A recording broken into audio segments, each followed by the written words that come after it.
or something like that, do you remember? Way too long for me. That's,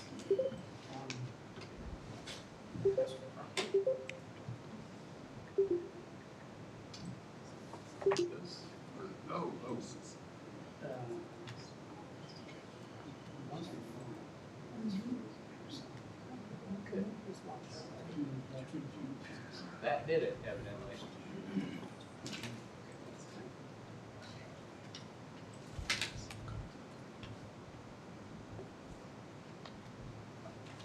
Hi, Rob. How are you doing?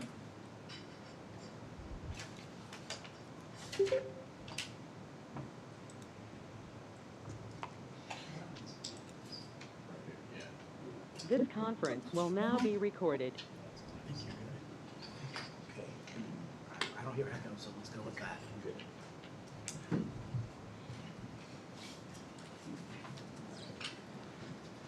I think we're in business. Okay. Just in the nick of time.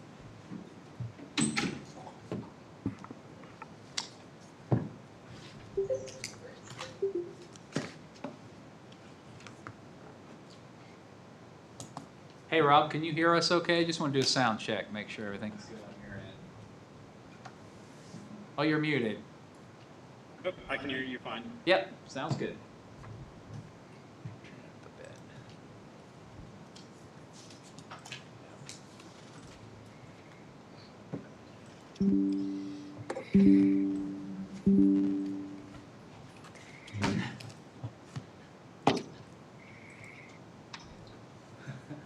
I don't think he was looking. I don't think he saw. Oh, you didn't see it. Save it for the end, the council comments.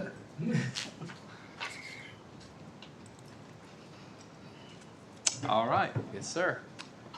It is 7 o'clock. I'd like to call the September 21st DeSoto City Council meeting to order. We'll start with roll call, please. Murdoch, Here. Daniels, Yes. Michael, Here. Ritter, Here. Lane, Here. all are present. All right. I would invite you all to please rise and join me in the Pledge of Allegiance. I pledge allegiance to the flag of the United States of America, to the republic for which it stands, one nation, under God, indivisible, with liberty and justice for all.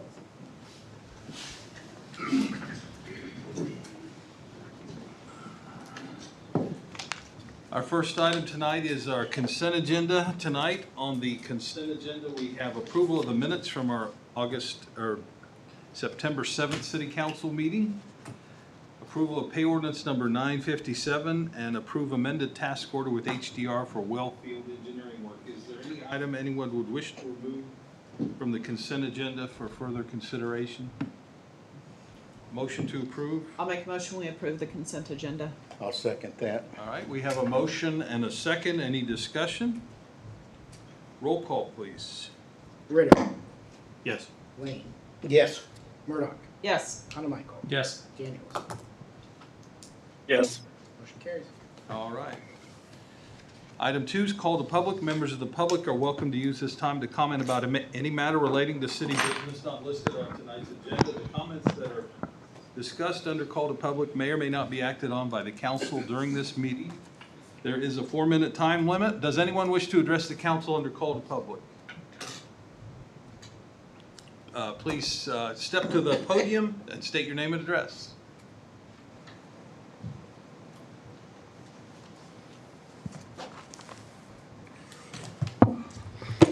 Good evening. My name is Dave Williams. I'm 8408 Laramie Street, DeSoto. There's a couple things I wanted to bring up today or tonight. First and foremost, I wanted to thank the mayor, thank the council for implementing the Contain the Rain Garden program. It's been, at my house, it's been very successful. I had the great opportunity a week ago to entertain the Garden Club of DeSoto, show them our progress, and it was very enlightening to them on the benefits to it. But most importantly, the reason I'm here tonight is September is Hunger Awareness Month. And I've been volunteering for Harvesters Food Bank for 26 years. I have been an ambassador for Harvesters for 15. I've seen I've seen and volunteered at hundreds of food pantries and food distributions. When I moved to DeSoto 2 years ago, I discovered the DeSoto Food Pantry. And I'm so glad that I did. Totally impressed with what goes on there. It was probably the best thing that I've done in a long time. In Johnson County, we currently have a 12% food insecurity situation with our people or our population. And in the rurals, it's higher than that. Like in our area, it's probably 15%, 16%. Of those people, and it's going to get a little worse as time goes on here, because the SNAP program, after the pandemic, those funds have been taken away from a lot of people. And so in Johnson County, that's going to be detrimental to a lot of people. 35% of household members served are children under the age of 18. 11% of them are under 4. 15% of our neighbors that we serve are 65 years old or older, seniors. A lot of people don't realize that, but it's really important to realize that. 81% of the folks have high school degrees or their GED. 15% of the households at least have one member that has been in the military. Single-family homes, like I grew up in, face a hunger problem a little bit more. About 25% or 24% of the single moms and dads have real food insecurities. I'm here tonight to thank the mayor, thank City Hall, the member or the employees of the city, city management, and you, the council, for your dedication to food insecurity, for the help of it. By allowing the food pantry, and that's what I'm so impressed with, to be in this complex says a lot about you. Says that you really care about everybody in this city, not just the most wealthy of us, but the least wealthy of us that take care of it. And so that's what I wanted to come to your attention and bring to your attention, that it's impressive. It doesn't happen in every city that way. You got about a minute left. Okay, I'll be done. Okay. I'm also very impressed with the food pantry board and management.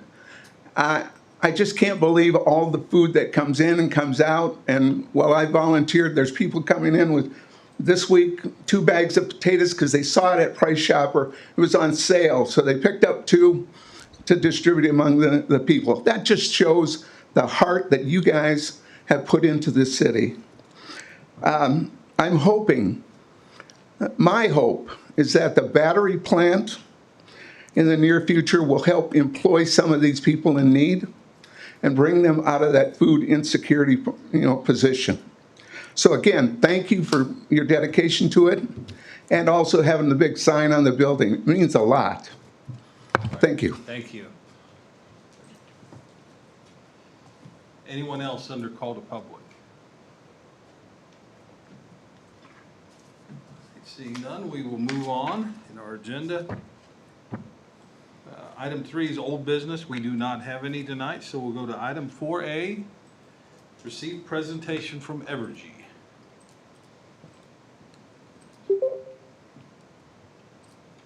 It's been a long time since I've spoken into a microphone, so I'm going to apologize in advance.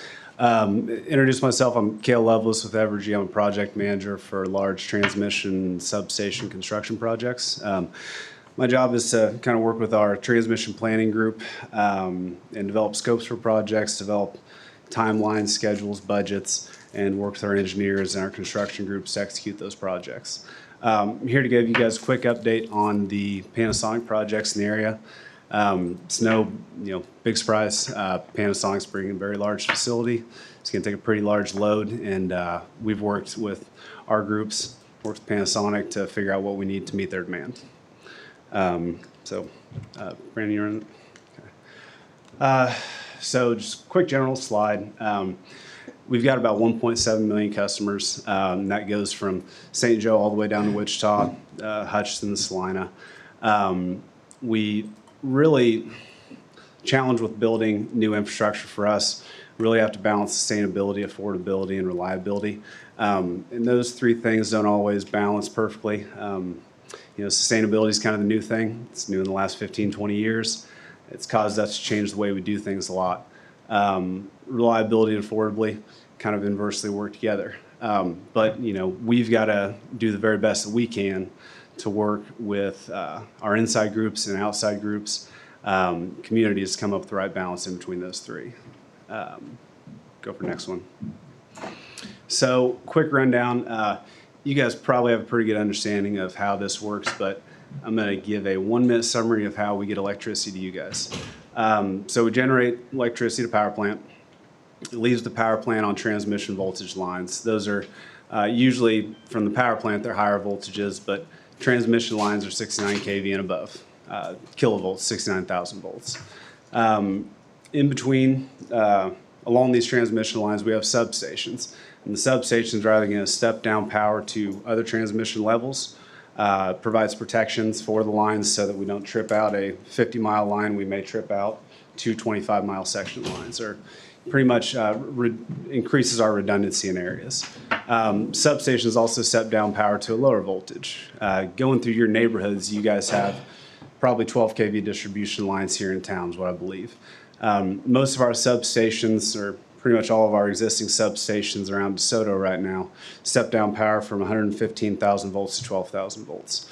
12,000 volts goes out in your neighborhood, and then you guys have a big old bucket-looking transformer at your house, steps it down to usually about 240, and then it's a service line into your house. Did I make it in 60 seconds there? Yeah, pretty good. Super. Okay, thanks, Ryan. Transmission and substation projects typically have a pretty big impact and catch a lot of attention, sometimes have a big footprint. So we try to include everybody that we possibly can inside of the design and scheduling and planning process of that. We all of our stakeholders really include everybody. We've got the regulators, our own employees, and engineering and planning groups, regional customers, new customers like we're dealing with today, local groups. Mike, I know we've been working a lot on this stuff for about a year or so. And then obviously community business and then the neighbors and the folks who we affect on the lines at the substations. So it's kind of tough to balance all these different sources of input, but we do the best we can with that, and more often than not come up with a really good result. So what really drives new transmission and substation projects? The first one is reliability, or really failing equipment. So if we've got lines that's tripping out all the time, or substations where we have breakers having issues, or switches that don't operate, those are what we call reliability issues. We go in and fix those as we need to, and sometimes that triggers a full substation rebuild or a full line rebuild. The next thing that triggers these big projects is a regional power grid upgrade. You can kind of look at this as, say, eastern Kansas or greater Kansas City area is the largest load in the area, or it could be on a Southwest Power Pool level. Sometimes you just need to increase your capacity for flow through power to be able to carry to new customers or new booming metropolitan areas. The other one is preparing for development in the area. And this is more the topic that we're focused on today. So oftentimes when we get a customer, that may be a smaller load in the scale of 20 or 40 megawatts or something like that, we can feed them with distribution from adjacent substations, and it's pretty easy. But we get large customers, which we've been getting a lot of them around Kansas City lately, and it'll sometimes require some new transmission line rebuilds, potentially a couple of new substations or upgraded substations. And it's just what we have to do to meet that load demand for those guys. So that's really what we look at on the development side. Again, usually we try to figure that out with local distribution loads that we can serve in there, but it does take some pretty big infrastructure rebuilds sometimes to do that. Go to the next one. Thanks, Joe. So what I'm going to give you guys is a quick rundown of what we're doing in the area and high-level summary of what we got, and then give you guys a chance to ask me some questions. So first off, we put in service about 4 months ago Clearview substation. You guys can see it right off of 10 Sunflower Road. That's a new 115 to 12 substation we put in. That one's been in the plans for about 4 or 5 years now. We completed construction on it and put the first transformer in service back in June. And really the primary load of that one, we know that Southwest DeSoto has some new businesses, specifically Merck was a pretty big driver over there. So they needed to get a couple of new 12 kV services coming out of that area. So, and then for additional business as well. So that's where that substation went in. And it also provided some additional benefits to the local circuits going around like 95th Street, Edgerton Road, south down Sunflower Road. We were able to kind of boost our local 12 kV circuits there. The next substation that we're touching on the 115 level, Joe Kia. Oh, I'm running. Oh, there you go, Mike. Okay. I'm going to start staring at you. Yeah, you'll have to, yeah. Yeah, I'll just throw something at you. So, It's not good. so next one, so 87th Street, substation on the west side of Lenexa. We are adding some equipment there to basically improve redundancy and increase our voltage stability in the area. That one's largely going to be unnoticed by anybody in the public. Everything that we're doing there is inside the fence. The next substation that we're upgrading is 95th and Waverly, and the name's tricky. It's located at 95th and Waverly, right here in town. I think that substation's been in place for about 30 years or so. But basically what we're doing there is adding some protections so that we can increase reliability. And when lines trip in one area, it doesn't trip a 10-mile section of line, it trips a shorter section of line. Go to the next one. Sorry. No, you're good, man. Okay, so the next one up is the Pacific substation. This is a new substation. Pacific itself on the low side is going to direct feed to Panasonic. We're going to step down power to be able to feed so that they can go directly into their internal equipment and then step down as necessary inside their facility. Next one, Mike. So to get power over to Pacific, we're going to have to build about a 5-mile line coming from 95th and Waverly down to the substation. Line's going to operate at 115 kV. We've got an existing 115 kV line in the area along 95th Street right now. So it's going to go in that same general area, feed the Pacific substation, and we are going to start some vegetation clearing towards the very end of this year, and then we're going to start foundation construction early next year, try to put the line in service by June 1. Next one, so double circuiting with that. So on those same structures that 95th and Waverly to Pacific line is going to go on, we're building another circuit that's going to go from 87th Street, the substation up there where we're performing some upgrades. It's going to take off from a previously rebuilt part of the line over to the new Clearview substation and from Clearview down into the Pacific site. And that's got the same construction timeline as the 95th and Waverly. Vegetation starts this year, construction starting next year, and then should put in service early next summer. So what this does, those two lines from the north deliver the bulk of Panasonic's capacity that they need, but not their full load. So we needed to bring in a 345 kV source from the south, and that's where the Atlantic substation comes into play. The Atlantic sub is about 2 miles south of the Panasonic, I guess about 1.5 miles south of Panasonic's property, about 2 miles south of our Pacific substation. That's going to give us enough power to bring in a couple lines up from the south, feed Panasonic's full load, and then also provide some pass-through power that's going to go up into DeSoto, and then we'll have some going out to Eudora that I'll show you on the next couple slides. To get power over to Atlantic, I got to step back real quick. So the blue border right there in the middle of the screen, That's Sunflower Redevelopment's 93-acre, give or take, property borders. So you'll see as this evolves, the vast majority of our lines are inside their property, and most of them are deep inside their property. So fairly well hidden from the public and a pretty low impact on the general public out here. So yeah, to get power over to Atlantic Substation, we'll tie into a 345 kV line that is south of our substation and bring power in and out of there. Then to get power from that 345 kV substation up to Pacific, we'll build about a 2-mile line, 115 kV line between the Atlantic and Pacific substations. Timeline for that one is going to be fall of 2024 construction, putting it in service in early 2025. And I skipped over a note on the 345 line. We're going to start construction on that one summer of 2024 with goals of putting it in service by June 1 of 2025. Okay, get on the next one. Thanks, Mike. Okay, so then next, we've got a couple of lines going out west from there. First line that's going to go in spring 2025 construction, goes in service at the end of 25. That's going to be a second line that feeds Pacific from Atlantic, and this is really kind of the pass-through power line that allows a little bit better flow from the south. And then the last line that goes in is Atlantic to Eudora. Next one, Mike. And that line shoots straight west out of the sub and ties into a little area that used to be a switching station we call Captain Junction, because it's right by Captain Creek.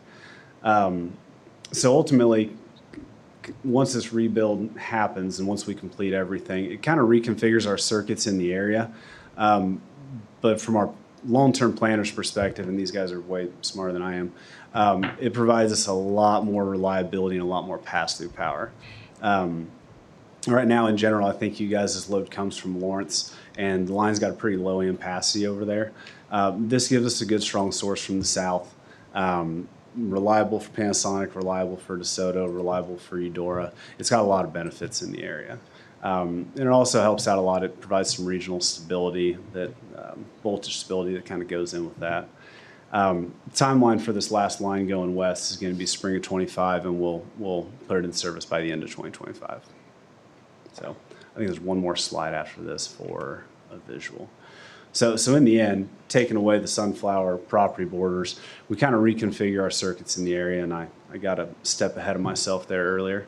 But by the end of 2025, we'll have a circuit reconfiguration in the area that will be significantly more reliable and have a stronger source for the south for everything that's going on in the area. And I think I got one more slide after this one, Mike. So in summary, I didn't really go over the distribution stuff. Most of our distribution work, we're building about 12 miles of new 12 kV lines. That's mostly being triggered by roadway expansions. We know along Lexington Avenue, 103rd, that area is triggering about a 1.5 mile rebuild. We're going to bring in a couple new circuits coming out of the Clearview substation. I know a couple of those are going up to Merck, a couple of them are going south, and then Flint out to the west. They'll be getting a few new circuits eventually. I think those are 2024, 2025 timeline. And then we've got a couple of new services out to pump stations, 3 or 4 pump stations, Mike? 2. 2? Yeah, I thought there were for now. 2. Okay. All right, 3, 2. And then, yeah, really from our existing facilities, upgrading 3 substations that unless you drive by there and see all the work that you have, you won't even notice that we're doing anything out there. 2 new substations, one on the Panasonic site, one on the SRL property, 2 miles south. About 20 miles of 115 kV lines and about 9 miles of 345 kV lines. That's the end of my slide, guys. All right. Yeah. Any questions from council for? It's about money. I got no answers. Now, Go ahead. throw out a few. So, on the 2 circuits that go from 95th and Waverly to Clearview, that's going to be new poles. Is the existing line that runs down 95th Street going to be taken out of service? Yeah, so that circuit itself is going to get rebuilt, and we have to add a second circuit onto those same structures. It's the most efficient way to get back down to the Pacific side itself. On the western end, when we get west of Kill Creek, the line itself today is on the north side of the road. We're staying on the north side going east out of there, we had some tricky early design considerations that are keeping us on the north side of the road over there, and I can get into more detail on that later on if you like. But it's new going in, the ones on the other side of the road will come down. Yeah. With that construction. Yeah. And so when you go from this final configuration, Matt, Mike, go back one slide. So the line that goes from Clearview west on 95th Yeah. to Edgerton and then down, that doesn't show up on your final configuration. Right. Does that little jog all come out of service? Yeah. So over there, where it goes along 95th to Edgerton, down to South to 103rd, and then down Evening Star Road. Yeah, that's going to go away from a transmission perspective. We're looking at converting that line to a 12 kV to support Flint in the future. Kind of to be determined how that's going to work out, but that line will not operate at 115 kV in the future. Maybe at 12, maybe not at all. We're not sure. And then the Atlantic substation is in the vicinity of where Savion has proposed utility scale solar. Yeah. Is there anything you can talk about in the relationship to those plans? I haven't spoken to How- Savion in like 9 months. I haven't seen any of their preliminary plans. I don't really know what they have out there. Yeah. The early on communications was just they have an option in the area for the solar plant, and we were talking through how to work out that, but when we acquire our easements, the overlap there and how that would work. But I haven't spoken to those guys in 9 months regarding that. Okay. Anyone else? I might throw out one more then. Do you have anything regarding some of the press? Well, it was the money one probably. So you can't. Not your favorite thing. Yeah, the press on the that's rates and. Yeah, I don't deal with rates. If you have any specific questions, we could probably split out and talk about that. But yeah, I don't work on the rate side all that much. Okay, Cool. thank you. That set of poles in Dad's corner there at 95th and Waverly, the big guy wires on them. Oh, yeah. The wooden poles that are there now, are Yeah. they coming out?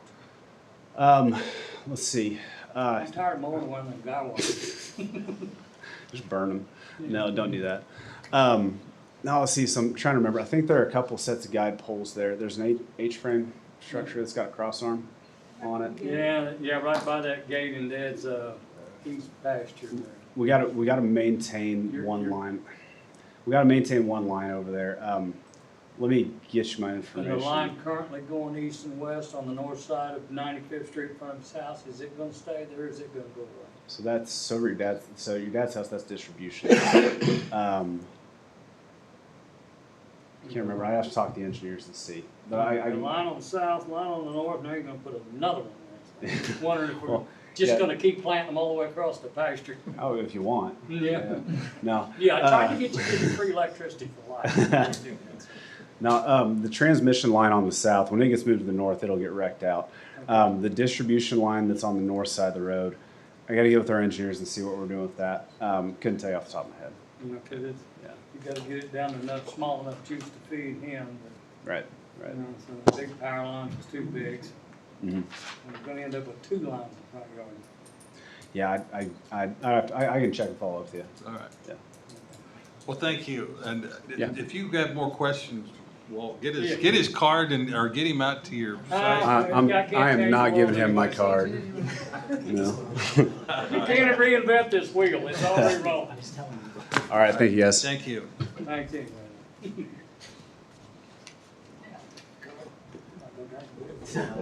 We'll get Todd.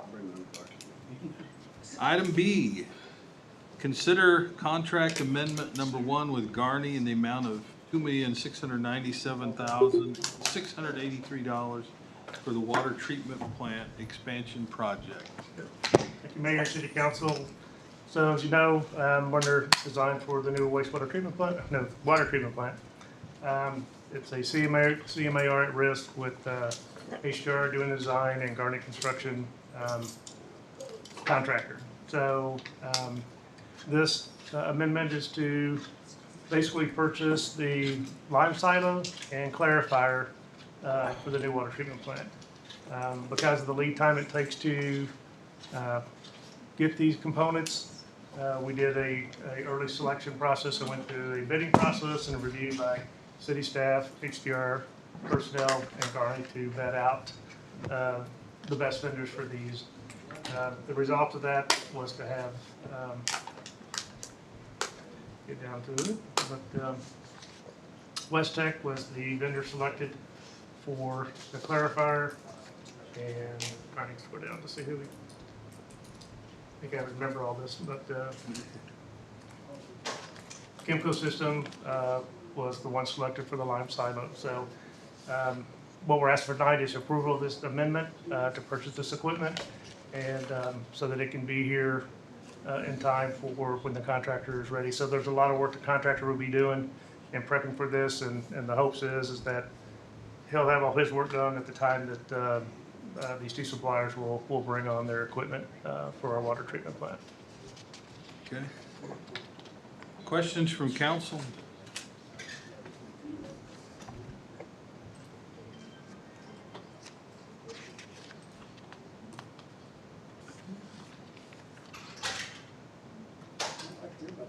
I can't see that far from here. I'll make the second. Oh. Lori, anything? No, I think I'm good. All right. I thought you looked like you might have. All right. I'll make a motion that the city council approves amendment number 1 in the amount of $2,697,638. I'll second the motion. All right, we have a motion and a second. Any discussion? Roll call, please. Hanamichael, Yes. Murdoch, Yes. Ritter. Yes. Lane, Yes. Daniels. Yes. Motion carries. All right. Item C, consider resolution 2018 regarding condemnation for sanitary sewer mains near K10 and Edgerton Road. Yes, council. And Mayor, I think because it has to do with Flint, I probably am conflicted, so I probably should All right. recuse. All right. Brandon, you note that, please?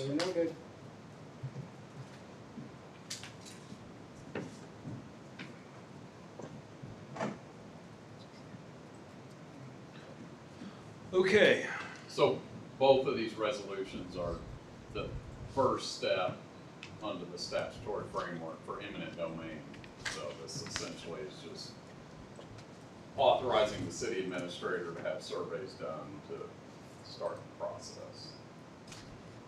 So resolution 2018 pertains to the Flint Sewer, yeah, the Sewer sewer line. Flint, yep. and then the second one's on Panasonic. So 2018 is the one for Flint. Okay. Any questions from council? So clarification, this is not actually taking a eminent domain action, it's setting up the capability to do it. But we'll continue as we have in the past to try and negotiate the right-of-ways as needed before eminent domain. Would that be correct? That's correct. Yep, exactly. So as an example, the property at 35300 West 95th would not necessarily have to have any eminent domain or even right-of-way taken, because not all of the properties in this described area actually have needs of the city to gain the right-of-way, because we already have right-of-way in some of these. So this really pertains to certain areas, which is part of the reason we're doing the survey. Yeah, I think you've articulated that correctly. Yeah, some of these properties, specifically along 95th, we already have right-of-way and easement for. Others, we don't. That's right. And those were the clarifications I wanted. Okay. Yep. Anyone else?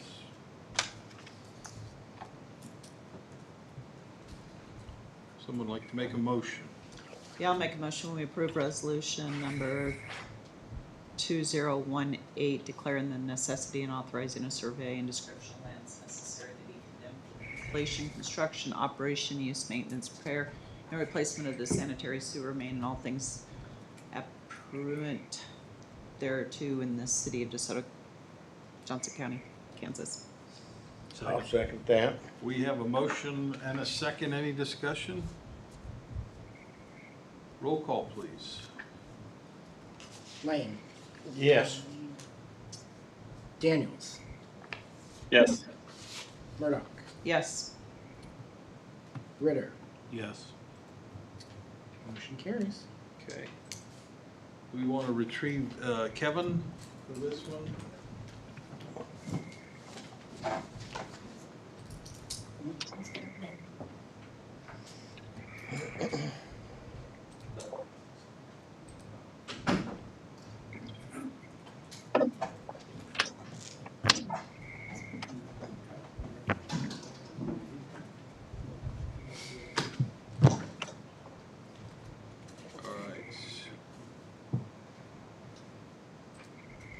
Item D, consider resolution 2019 regarding condemnation for sanitary sewer mains near Kill Creek Road and 95th Street.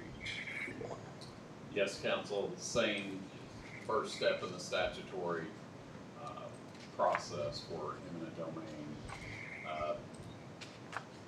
This is on the Panasonic property on this one. Well, it's Sewer on the for- sewer to line serve that's the being Panasonic product. constructed to serve Panasonic. Yeah, so the specific description is along 95th Street between Sunflower and essentially the dog park area. Yep. All right, any questions from council?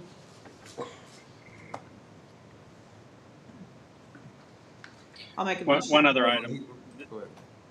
This has nothing to do with any right-of-ways Evergy would need at this point. They are on their own and independent on those, correct? Yeah, that's correct. They acquire those separately, correct.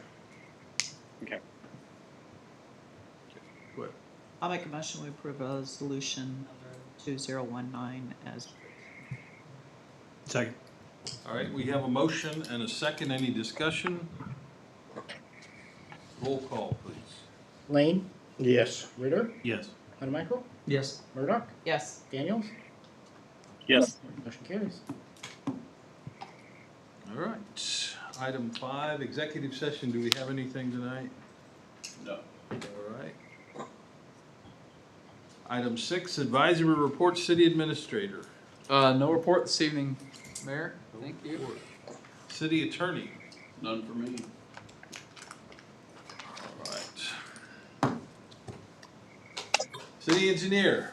Just one item, you may have seen on Facebook what you put out, on Flint Development, they're looking at starting construction to finish that project at 95th Street intersection up to K10. They were to start this week, but they had some utility conflicts. The utilities that were relocated did not get low enough, so they're having to come back out and lower their trim. So as soon as that gets done, then the contractor will be able to start.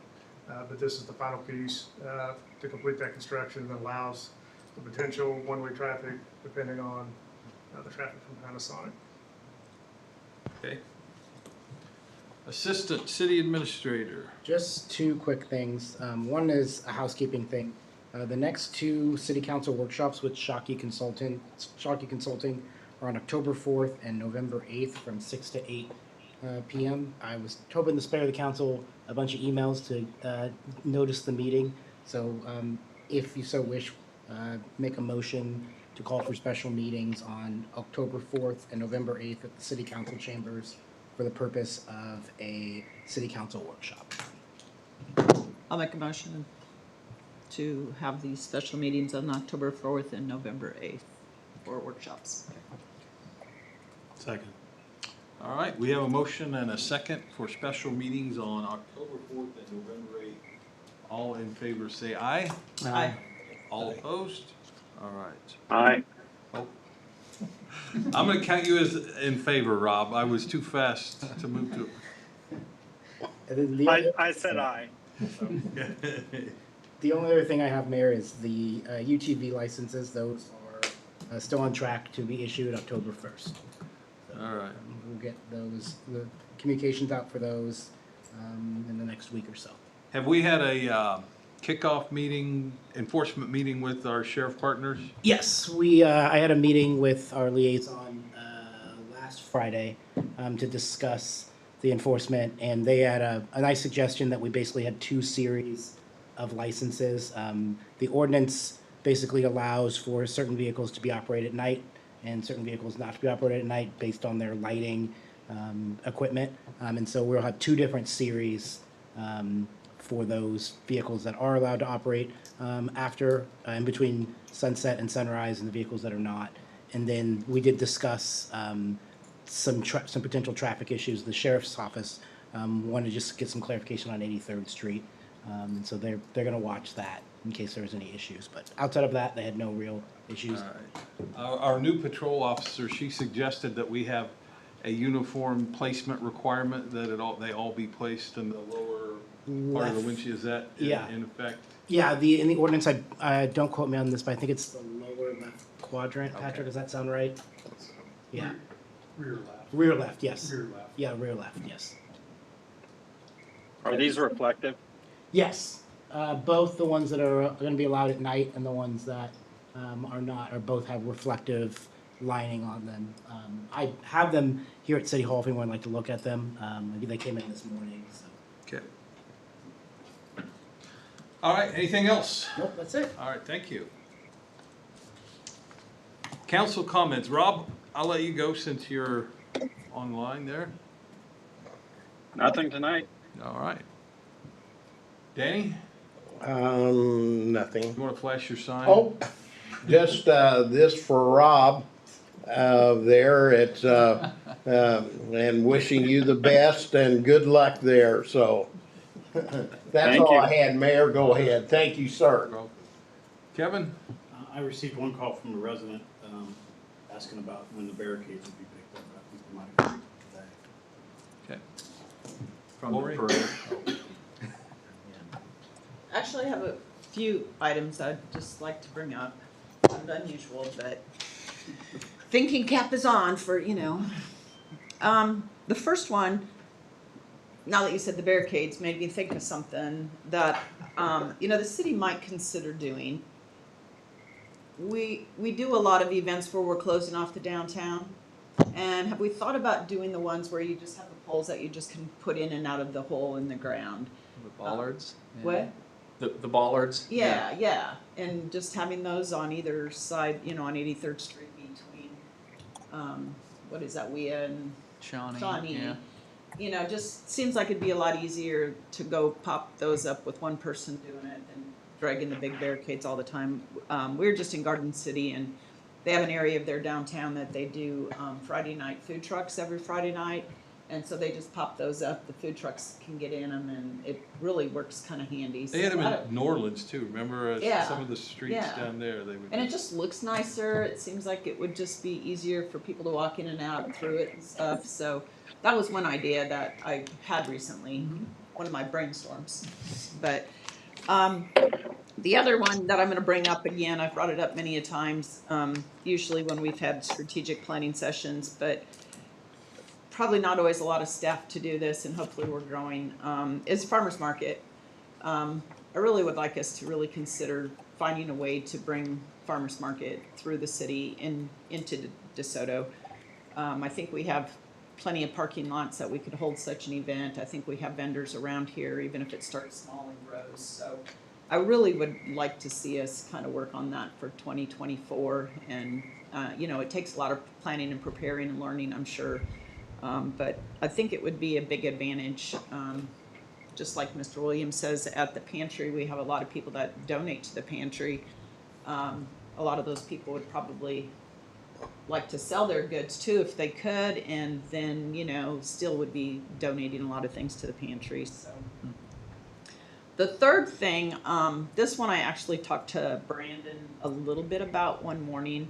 I'm not quite sure what triggered my thoughts on it, but I am wondering at what point the city looks at building codes that would start to include or require charging stations as a part of them. So, for example, Dustin wants to do this, I'm going to say a little bit higher level parking down there. My guess is that our apartment complex, and my guess is that those are the people also that are going to be driving these Teslas and cars that need charging stations. So I'm just wondering at what point we, number one, require apartments and businesses and commercial, anybody who's building something or developing in DeSoto start having charging stations a part of them. I was talking to a friend, an old friend of 40 years that I haven't seen in 40 years at my class reunion this year, and we were talking about some city stuff, and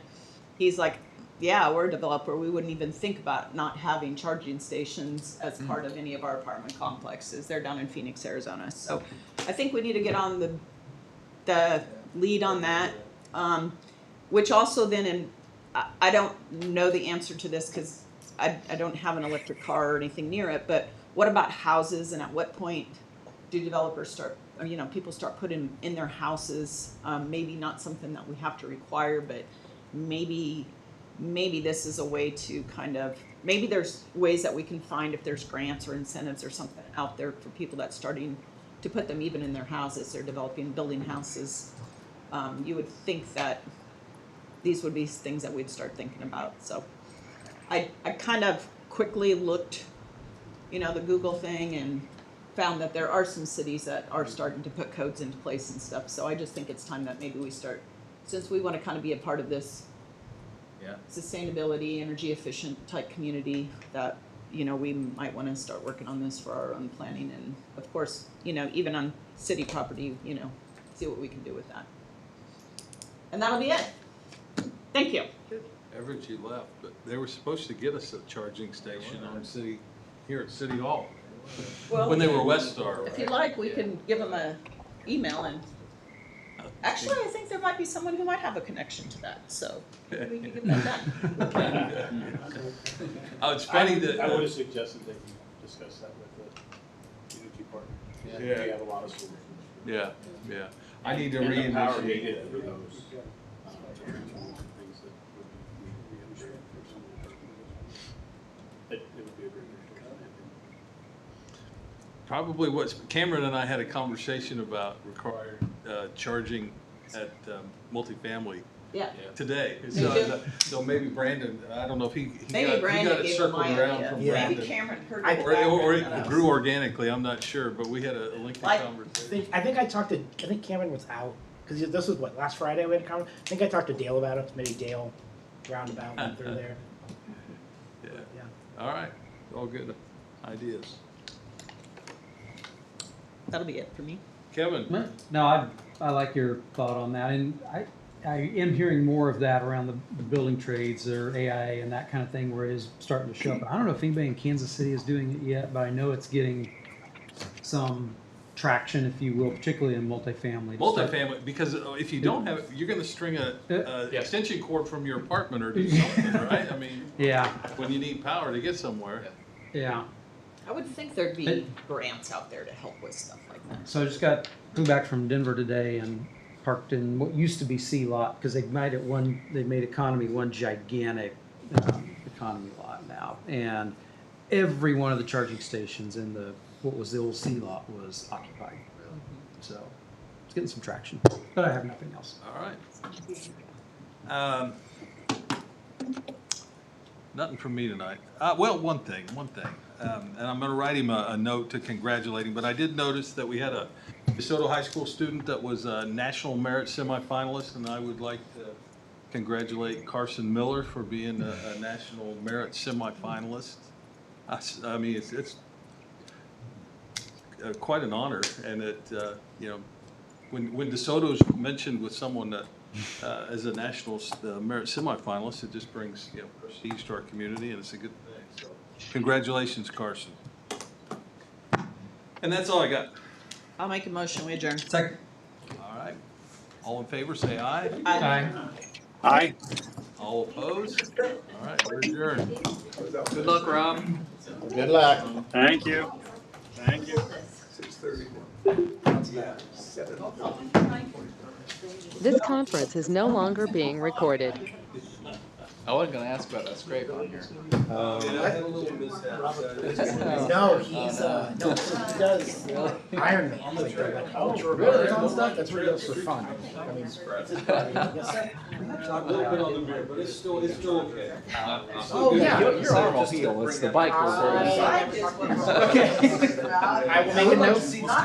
Yeah, give me a minute. If you, I have got in the office. Oh no, I just saw the arm. Yeah, we'll be getting ready to get rid of that thing. I'm thinking it's on my tour table, you buy it. So I told Roger about that, Rick, and he's like, and you guys don't need to order that? I'm like, yeah, you're probably right. When I go into the office. Probably let's not. see here. Muddy as fuck, you know. His son. Oh, it wasn't gravel, it was silt? Yeah. I didn't know who it was. It's like this guy who came out and Really? just sat on a stool and played guitar and sang. It was all acoustic. So it was last weekend. Thanks for You didn't tell coming. Monica, did you? Hey, good to see you. No, I don't really do much with it anymore. I kind of just think, I'll ask you for questions. I just like, okay. Oh,